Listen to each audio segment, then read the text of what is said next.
يسر ربي تمم بخير اللهم ارزقنا أحوال الصالحين وألحقنا بهم يا رب العالمين. شيخنا الفاضل الشيخ محمد نور الدين مربوع البنجري حفظه الله تعالى وبلغه أقصى مناه. شيخنا الفاضل الشيخ سفيان نور مربوع البنجري حفظه الله تعالى وبلغه أقصى مناه. شيخنا الفاضل الشيخ رحيم أمين الدين القدهي حفظه Allah Ta'ala wa ballaghahu aqsa manah. Para tetamu, para alim ulama, para masyayikh yang mudah-mudahan senantiasa dilindungi oleh Allah Subhanahu wa taala. Ada di antara ucapan para masyayikh yang mengingatkan kita tentang pentingnya wasilah. Khudhil ilma min afwahir rijal. Ambillah ilmu dari mulut ar-rijal. Ar-rijal bimakna kalimah. Mereka yang memang kabiran an kabirin, mengambil ilmu, mengambil ahwal, mengambil fawaid, mengambil maklumat langsung dari sumber yang paling bersih. Ala inna lillahi aniyatan fi ardih, ala inna aniyatallah qulubu ibadillahi salihin. Dari hati yang bersih itulah kemudian keluar melalui lisan yang bersih. Lisan yang Nabi sabdakan sebagai ratbun min dzikrillah, senantiasa basah dengan zikir kepada Allah Subhanahu wa taala. Hati yang menjadi wadah Allah menyimpan ilmu dan hikmah, kemudian keluar dari lisan yang senantiasa basah menyebut nama Allah Subhanahu wa taala, dan pikiran yang selalu memikirkan, pikiran yang selalu merenungkan ajaib sunillahi azza wa jalla fi khalqi. Sehingga ketika kemudian ada isti'dad, ada kesiapan hati kita untuk mendengar, hati kita untuk menampung ilmu-ilmu yang disampaikan tadi, maka apa yang disampaikan oleh Sayyidina Abdullah bin Abbas radhiyallahu taala anhuma ketika beliau ditanya bima nilta ma nilta, beliau menjawab bilisanin saul wa qalbin aqul. Dengan lisan yang senantiasa bertanya, dengan hati yang senantiasa merekam apa yang didengar. Sehingga ini memang melibatkan bukan saja hati yang bersih, tapi juga seluruh anggota tubuh kita. Mulut dengan zikirnya, hati tadi dengan kebersihannya, kemudian anggota badan juga dengan kesuciannya. Sehingga apa yang disampaikan oleh para tuan guru kita itu senantiasa bisa kita tampung, bisa kita terima, dan kemudian menjelma menjadi perbuatan, menjelma menjadi tindakan, menjelma menjadi keadaan yang menyatu dengan diri dan keadaan kita. Ahbabana fillah, ada ingatan yang diingatkan oleh para ulama. Ini terkait dengan wafatnya banyak sekali ulama-ulama kita, habaib-habaib kita, di mana saat mereka wafat, mereka meninggalkan kekosongan yang luar biasa. Mautul alim sulmatun fid din la tusad. Wafatnya orang alim dalam agama itu seperti lubang yang tidak mudah untuk ditambal. Kalau yang wafat seumpama lampu 100 watt, mungkin yang menggantikannya tidak sampai 100 watt. Takut-takut kalau hanya sampai 5 watt saja, remang-remang. Yang tadinya hukum hakam jelas, yang tadinya agama jelas, ini menjadi tidak jelas karena yang memang menggantikannya tidak seperti apa yang digantikan.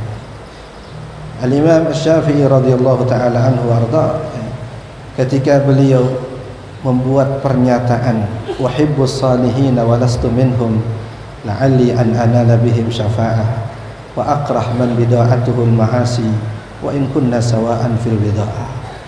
Siapa yang tidak tersentuh, siapa yang tidak tercuit, bahasa Syekhuna, kalau mendengar pernyataan seperti Imam Syafi'i yang masuk dalam silsilatul dhahab tapi menyatakan walastu minhum, aku bukanlah termasuk orang saleh, Padahal beliau begitu mencintai orang saleh, tapi beliau menyatakan walastu minhum. Sehingga ada bantahan dalam tanda kutip, ya. Sebahagian menyatakan Imam Ahmad bin Hanbal rahimahullah taala yang mengatakan kepada beliau, nah, tuhibbus salihina wa anta minhum. Tuhibbus salihina wa anta minhum. Engkau adalah pecinta orang-orang saleh dan engkau memang termasuk dalam golongan orang saleh. Kalau Imam Syafi'i bukan orang saleh, siapa kita? Nah, kemudian beliau juga menyatakan tuhibbus salihina wa anta minhum, muhibbul qaumi yalhaq bil jamaah. Orang yang mencintai satu golongan maka ia akan digolongkan ke dalam golongan itu. Sekedar Imam Syafi'i menyatakan uhibbus salihin, beliau sudah otomatis termasuk minas salihin.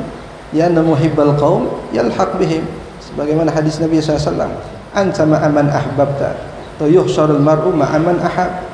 Sekedar itu saja pernyataan beliau itu sudah boleh menghantarkan beliau pada kedudukan as-salihin. Fama baluna kalau seandainya ahwal Imam Syafi'i memang ahwalus salihin, aqwal Imam Syafi'i memang aqwalus salihin, hati Imam Syafi'i juga adalah hati orang-orang yang saleh. Wa takrah man bida'atuhul ma'asi hamaqallah min tilkal bida'ah. Ya, engkau memang pembenci keburukan. Imam Syafi'i radhiyallahu taala anhu arda dididik oleh hanya seorang ibu karena ditinggal oleh sang ayah saat usia beliau masih 2 tahun. Hijrah ke sana kemari dalam rangka menuntut ilmu. Banyak cerita yang Syekhuna telah sampaikan. Bagaimana ibunda beliau menjaga betul sang anak. Kalau guru yang mengajarkan Imam Syafi'i menjaga keilmuan beliau, sang ibunda tercinta menjaga ahwal beliau. Jangan sampai dunia masuk ke dalam hati. Karena Nabi SAW membuat pergambaran, jika dunia masuk ke hati seseorang, serusak apa yang akan terjadi dengan hati orang yang hatinya dimasuki oleh dunia. Nabi membuat gambaran seumpama serigala yang masuk ke kandang kambing. Akan apa yang terjadi dengan kandang kambing tersebut? Ya, kambingnya mati, kandangnya rusak. Begitulah perumpamaan kalau dunia masuk ke dalam hati seseorang. Dan ibunda Imam Syafi'i tidak ingin itu terjadi dengan sang anak yang walaupun sudah menjadi ulama besar, sudah membawa ilmu baina katifai, fi sadri, fi aqli, semua sudah teradun dengan ilmu. Tapi sang ibunda tidak ingin putra tercinta beliau ini mencintai dunia hanya karena bergaul atau berinteraksi dengan orang-orang dunia. Ini ahwal yang memang kita mintakan kepada Allah Subhanahu wa taala, sebagaimana kita minta ilmunya orang-orang saleh, kita pun juga minta ahwal mereka. Karena ahwal inilah yang bisa merubah. Ilmu bisa memperkaya khazanah kita, tapi ahwal ini yang bisa merubah keadaan kita. Keadaan Imam Bishr Al-Hafi rahimahullahu taala dengan apa yang diceritakan juga oleh Syekhuna, ya. Kemudian berlanjut dengan perubahan yang Allah rubah pada rumah tangga beliau, min baitihi yakhrujul wara, sehingga itu dibuat persaksian oleh Imam Ahmad bin Hanbal rahimahullah taala. Nah, begitu juga dengan Al-Imam Abu Yazid Al-Bustami, Al-Imam Ma'ruf Al-Qarhi rahimahullah taala. Semua seiring sejalan antara ilmu yang mereka pelajari dengan hal keadaan yang berubah pada diri mereka. Berawal dari ucapan yang ditalkinkan oleh sang paman, Allahu nadhiri, Allahu syahidi, Allahu muttali'un alayya. Itu yang kemudian mewarnai awalnya lisan beliau, kemudian mewarnai hati beliau, akhirnya mewarnai keseluruhan tindak tanduk beliau. Setiap ingin melakukan atau mengucapkan sesuatu, beliau teringat Allahu nadhiri, Allahu syahidi, Allahu muttali'un alayya. Ini perubahan ilmu dari tidak tahu menjadi tahu, dan perubahan hal dari baik menjadi lebih baik. Nah, begitu yang terjadi dengan Al-Imam Ibrahim ibn Adham rahimahullah ta'ala. Dari anak seorang pembesar, beliau tinggalkan semua itu sampai kemudian Allah muliakan di dunia dan akhirat. Sayyidina Al-Fudail bin Iyad rahimahullah ta'ala dari seorang qutta'ut tariq berubah menjadi abidul haramain. Dari qutta'ut tariq menjadi abidul haramain. dari seorang biasa menjadi seorang yang harum namanya. Laqad tayyabta tasmi la utayyiban nasmak. Engkau telah harumkan namaku, aku akan harumkan namamu. Inilah yang kita inginkan saat kita berada di majelis-majelis yang seumpama ini. Saya yakin ketika kita berada di tempat seperti ini, kadang-kadang kita lupa. Ada yang sekedar lupa tanggal, ini tanggal berapa ya? Ada yang lupa hari, ini hari apa ya? Ada yang bahkan mungkin lupa dengan keluarganya. Ada yang mungkin lupa dengan keadaannya, dengan sakitnya, dengan letihnya, dengan lenguhnya. Saya rasa itu semua ditahammulkan, dianggap ringan, dianggap kecil berbanding dengan apa yang dia harapkan. Idza arafta qimata ma tatlub hana 'alaika ma tabzul. Kalau kau sadar betul nilai apa yang kau cari, maka akan ringan apapun yang kau korbankan. Kalau sekedar letih-letih sedikit, kalau sekedar ngantuk-ngantuk sedikit, kalau sekedar capek-capek sedikit, kalau sekedar serupiah-rupiah sedikit, tapi berbanding dengan yang kita dapat seumpama majelis ini, itu luar biasa. Apa yang ulama katakan tadi, khudhil ilma min afwahir rijal, itu betul-betul berasa. Jadi ada seorang saleh yang ketika istisqa, dia hanya mengatakan Allahumma bihaqqi ma firras isqin nas. Ya Allah, bihaqqi ma firras isqin nas. Di saat itu juga Allah turunkan hujan. Orang yang mendengar doa itu terheran-heran, apa yang dimaksud dengan ucapan itu? Allahumma bihaqqi ma firras. Ya, ketika ditanya apa yang ada di kepala Tuhan, yang di kepala saya mata. Mata ini mata yang memandang orang saleh. Sehingga dengan mata yang memandang orang saleh, aku bertawassul kepada Allah agar Allah turunkan hujan. Ini mata, mata yang memang selama ini Allah beri sebagai modal kita di dunia, dan kita persiapkan untuk memandang wajah Allah Subhanahu wa taala. Yang kita persiapkan untuk memandang wajah baginda Nabi sallallahu alaihi wasallam. Ini semua modal dari Allah. Allah lahirkan kita dalam keadaan fitrah. Kullu mauludin yuladu 'alal fitrah. Fitrah dengan matanya, fitrah dengan tangannya, fitrah dengan hatinya, fitrah dengan semuanya. Dan kita nanti dituntut agar datang kembali kepada Allah membawa kefitrahan itu. Yauma la yanfa'u malu wala banun illa man atallaha biqalbin salim. Kita perlu jaga, kita kena jaga. Al-Qadhi Abu Yusuf rahimahullahu taala, beliau mengingatkan keadaan seperti keadaan kita. Kata beliau, tidaklah aku datang ke satu majlis dengan sepenuh kerendahan hati, melainkan saat bangkit dari majlis itu akulah orang yang terbanyak mendapatkan manfaat dari majlis. Tapi tidaklah aku datang ke satu majlis dengan kesombongan, melainkan akulah orang yang paling rugi karena tidak mendapatkan sedikit pun manfaat dari majlis itu. Ini akwal. Ahwalnya dari mana? Dari ahwal masyayikh kita, dari ahwal tuan-tuan guru kita. Dari ahwal mereka lah kita belajar, dan dari situlah kita akan melihat tawafuk antara akwal mutaqaddimin dengan ahwal mutaakhirin. Bagaimana ulama-ulama dahulu mengucapkan kata-kata itu, dan bagaimana guru-guru kita mengaplikasikannya dalam perbuatan mereka. Nah, ini yang kita harapkan dari majlis-majlis yang seumpama, karena ini semua kita tinggal menadah janji dari baginda Nabi SAW. Kita ingin membuktikan ucapan para salihin, inda dzikri salihin tatanazzalur rahmat. Ini diucapkan oleh tidak sedikit masyayikh, Al-Imam Sufyan Ats-Tsauri rahimahullah taala, yang dikatakan laula Tsauri lama talwara. Beliau yang mengatakan, atau diantara yang mengatakan, inda dzikri salihin tatanazzalur rahmat. Itu semua terngiang-ngiang di telinga kita ketika kita hadir di majlis umpama ini. Terngiang-ngiang bahwa yang disebut adalah cerita orang saleh. Kadang mungkin seumur hidup kita belum pernah kita dengar nama yang bersangkutan, tapi di majelis yang seumpama ini, baik melalui penjelasan tuan guru ataupun dari apa yang dibaca dalam kitab, tersebutlah nama mereka. Jangan bayangkan saat kita sebut nama mereka tidak ada interaksi dari mereka. Pasti ada interaksi. Ketika kita sebut nama baginda Nabi SAW, ma min muslimin yusallimu alayya illa raddallahu alayya ruhi hatta arudda alaihi salam. Nah, ada malaikat yang Allah khususkan, innalillahi malaikatan sayyahin yuballighuna an ummati salam. Setiap ada sekedar ucapan sebut nama baginda Nabi SAW, ada malaikat khusus yang ditugaskan. Bahkan disebut nama kita dan nama orang tua kita. Ini bahagian daripada albir saat kita berselawat kepada baginda Nabi SAW.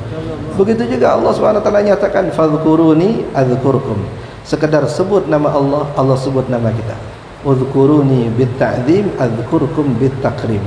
Sehingga Imam Ahmad rahimahullah ketika beliau sakit berbaring, kemudian datang orang menjenguk, yang menjenguk bercerita tentang ahwalus salihin. Tersebutlah nama orang saleh, beliau langsung bangun, ya, duduk rapi. Ketika ditanya, tuan guru, tuan lagi sakit, cukuplah berbaring saja. Beliau katakan, la yanbaghi ayyudhkara salihun wa nahnu mutajun. Tidak patut tersebut nama orang saleh dalam keadaan kita berbaring. Dengan ahwal yang seperti inilah mereka dapat fuyudat dari Allah SWT. Mereka dapat hujan rahmat, hujan ilmu, hujan hikmah. Yang hujan itu la yudra, tidak diketahui mana yang terbaik. Diumpamakan umat baginda Nabi seperti air hujan. Ilmu pun juga seumpama itu.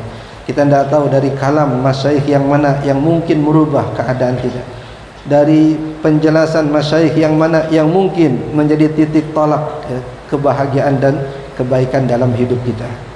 Ada yang kadang-kadang terjadi dari hal yang tidak disangka. Ada yang sekedar membersihkan kotoran tuan gurunya, seperti Syekhuna kemarin ceritakan juga, Syekh Sufyan cerita Imam Abdul Hasan An-Nadwi dengan gurunya membersihkan kotoran orang tua dari guru yang tadinya beliau seorang talib balid, seorang santri yang sulit untuk paham pelajaran, ya. Dengan nazrah dari keredaan sang guru sehingga terbukalah, ya, apa yang selama ini tertutup pada pemahaman beliau. Kita beruntung, kita bersyukur kepada Allah Subhanahu wa taala duduk di majelis seumpama ini, perpanjangan dari para masyaikh yang tidak sempat kita jumpai, yang ingin memandang Syekhuna Syekh Yasin Al-Fadani rahimahullah ta'ala. Inilah mata-mata yang pernah memandang beliau. Yang ingin memandang Syekhuna Syekh Hasan Masyad, inilah mata-mata yang pernah memandang beliau. Mereka pun juga begitu. Saat mereka memandang wajah Syekhuna Syekh Yasin, mungkin lisanul hal mengatakan inilah mata Syekh Yasin yang pernah memandang mata gurunya. Begitu sampai kepada baginda Nabi SAW. Itu yang juga disampaikan oleh Syekhuna Al-Habib Umar bin Hafidh Hafidhahullah ta'ala. Dari sekian ribu orang yang kita bersalaman dengannya, kita tidak tahu dia pernah bersalaman dengan siapa, dan yang dia salami pernah bersalaman dengan siapa, sampai kepada baginda Nabi SAW. Ini cara yang disampaikan oleh Imam Hasan Al-Basri rahimahullah ta'ala sebagai rahasia ketawaduan. Jangan kau keluar dari rumahmu melainkan kau pandang setiap orang yang kau jumpai lebih mulia dari dirimu. Kita hadir dengan ketawaduan, kita hadir dengan kerendahan hati. La'alla wa asa kita bangkit dari majlis-majlis seumpama ini dalam keadaan maghfuran dzunubuna, dalam keadaan muhawwal ahwaluna, dalam keadaan mustahsan mustaqbaluna insyaallah. Jazakumullah khairan Syekhuna ala hadhihi al-fursa min al-faqir. Mudah-mudahan yang sedikit ini manfaat buat al-faqir secara khusus. Jazakumullah khairan katsira. Assalamualaikum warahmatullahi wabarakatuh.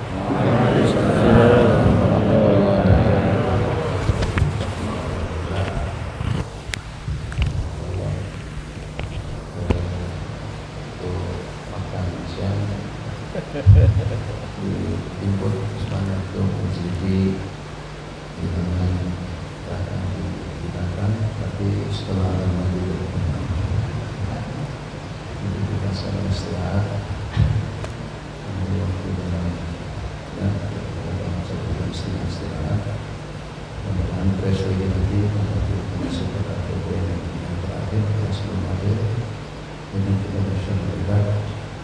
Dan sebagaimana tadi kita dengar bersama, kita sudah menuju kepada amal makanan sholat. Jadi kadang-kadang tentang kita sahabat itu juga dari awal, juga lagi jasa sholat yang seharusnya kita sampaikan itu sudah mampu untuk memotivasi hati. Jika nur anwar untuk panjang dalam kenangan. Jadi kita harapkan bersama alumni banyak yang datang pada kali ini itu teman-teman daripada banyak. Jadi kalau seandainya tidak ada yang kita dapatkan daripada jasa daripada pengajian dapat bersama, daripada kita mendapatkan anugerah lantunan firman Allah ya malaikat syahadu anni qad ghafartu lahum, itu sudah lebih daripada cukup. Kalau itu adalah pernyataan daripada Allah Jalla Jalaluhu, pasti kita akan mendapatkan kebahagiaan dunia dan akhirat. Jazakumullah khairan jasa Syekh Ahmad. Mudah-mudahan Nurul Anwar dan juga dengan Anwar Salihin yang telah diceritakan, itu juga dengan nama-nama yang disebut Imam Abu Yazid Al-Bustami, Imam Fudhal Ibn Iyad, Imam Ibrahim Al-Adham, Imam Junaid, dan juga dengan yang lainnya.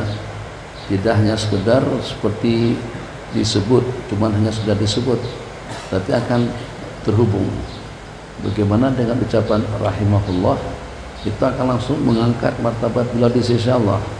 Dari mana pengangkatan martabat tadi itu? Itu pada lantunan kata-kata yang menyebut beliau pada waktu di dalam jalasat, dalam jasa perhimpunan seperti ini.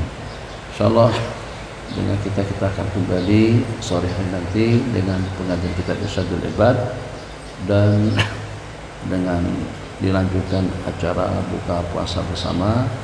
Setelah maghrib kita sebagaimana beritan yang biasa kita amalkan, seimbangkan antara amalan dengan ilmu. Jadi ilmu adalah nur. Dunia akan bertapa pada saat ketika dengan hati kita sudah bening dan bersih. Tathhirul qulub itulah dengan amal saleh yang kita laksanakan dan kita amalkan. Jadi dengan insijam, dengan kombinasi antara nurul ilm dengan nurul amal, itu akan melahirkan ahwal as-salihin, ahwal auliya illahi al-arifin. Jadi insyaallah selepas maghrib tetap program kita sebagaimana biasa sampai waktu isya berkumandang, kita akan berzikir, sama-sama berzikir, kemudian baru kita lanjutkan dengan kawan-kawan selamatan, maulidan. Kalau nanti kita tidak ada acara khusus, sudah enggak ada. Jadi kita insya Allah punya waktu lebih banyak dan teraktif mungkin juga dalam beberapa soalan, dalam beberapa pertanyaan. Kemudian akan kita lanjutkan dengan dua tausiah daripada Akhi Al-Fadil Syekh Muhammad Aminuddin, wakil kita daripada Malaysia, dan juga daripada Habib Abdul Halim. Dan saking kenalnya jadi lupa, minta maaf. Jadi setelah itu kalau tidak silap, kita selepas program malam kita ada makan bersama, gitu ya. Jadi makan terbuka puasa, terus makan kembali setelah program di waktu malam. Nah terakhir, sebagai budaya yang sudah berlangsung, rasa-rasa tidak sah kalau kita datang jauh atau pada waktu kita ketemu dengan seseorang kalau kita tidak atau kalau kita tidak selfie. Kalau nanti dengan Syamad, dengan Syamin akan duduk di situ, semuanya duduk para habaib dan juga dengan para ulama untuk kita bergambar bersama mereka. Jadi kalau entar nanti ditanya, jadi dengan suampan ikut dorah, nih buktinya alhamdulillah sampai Syekh Ahmad Al-Busiri atau juga dengan Syekh Aminuddin. Kan itu budaya kita. Jadi juga dikatakan suwaruhum aktsaru min azkarihim atau aktsaru min dzikrihim. Lebih banyakkan suaranya daripada ini. Syukur karena kita ada aturan tidak boleh pakai handphone. Kalau sana tidak ada tulisan tuh di pelang merah non aktifkan handphone, rame sebagaimana biasanya. Jadi pancaran cahaya bahkan plus akan kelihatan daripada sana sini. Mudah-mudahan Allah berikan ahwal salihin dan juga mautas salihin nanti dengan husnul khitam. Ada billahi taufiq. Wassalamualaikum warahmatullahi wabarakatuh.